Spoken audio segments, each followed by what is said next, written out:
and welcome back to another review by Projects. I'm Psycho again with you today, and in this one we're gonna be doing the James Cameron's Avatar, the game that was released in 2009 and is a third-person action video game based on the movie that was released a few years before that. Great. As we know, the game was released for the PlayStation 3, Xbox 360, Microsoft Windows, aka PC, Wii, and on Nintendo DS, with actually a PSP version released later on I think it was in December of 2009.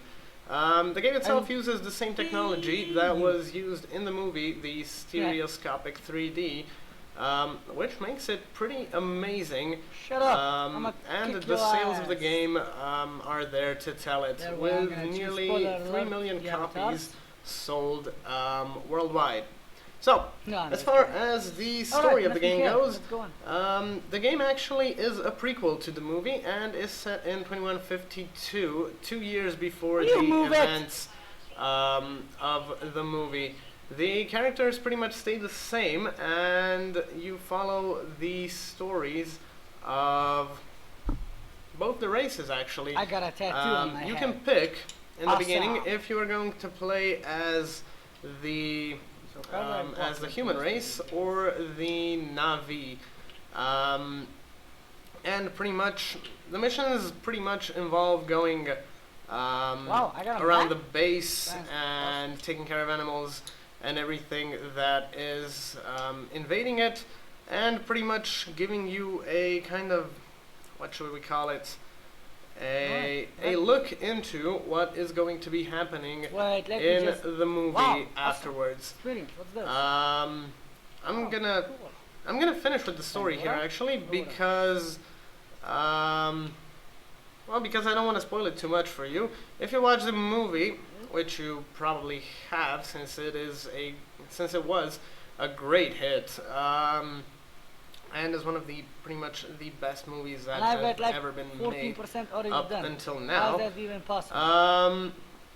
These guys you're gonna enjoy the story of the game as well. Playing either as a human or as an avatar or a person from the Navi race.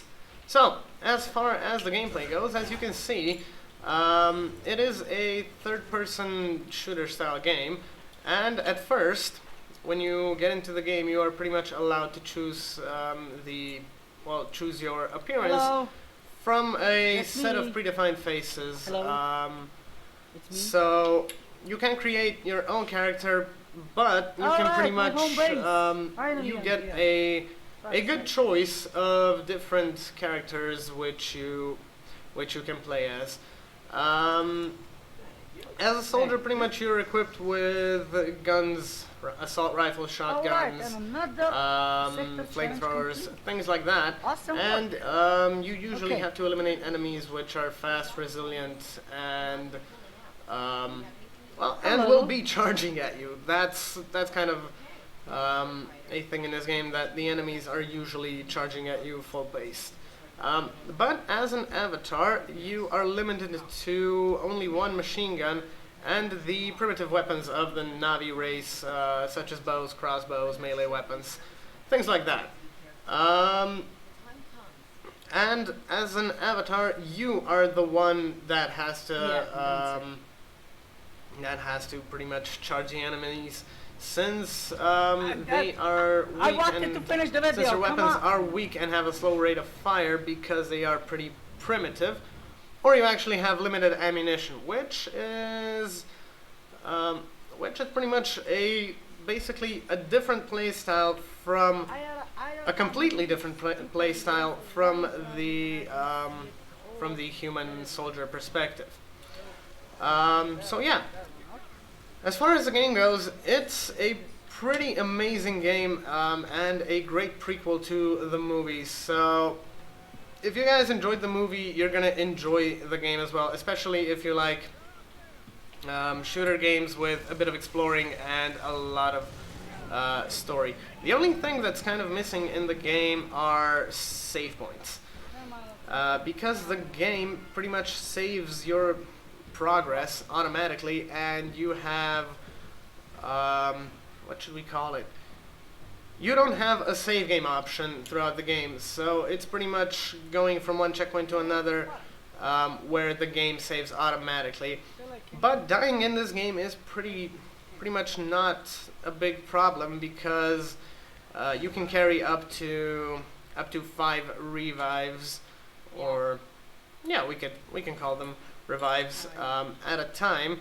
So you can pretty much continue on from where you left off, unless you fall to your death, which will result by you going back to the checkpoint that you have last been to. So, as far as everything goes, James Cameron's Avatar is a great game and an amazing prequel to the movie. So if you enjoyed the movie, you're gonna love the game. I recommend it to all of you guys who have seen the movie and enjoyed it. So this way you can get a new look into the whole what should we call it, world of Avatar. So yeah, that's pretty much going to be all from my side for this one. In the meantime, don't forget to like and subscribe, comment on the videos, and I'll be joining you guys in the next review.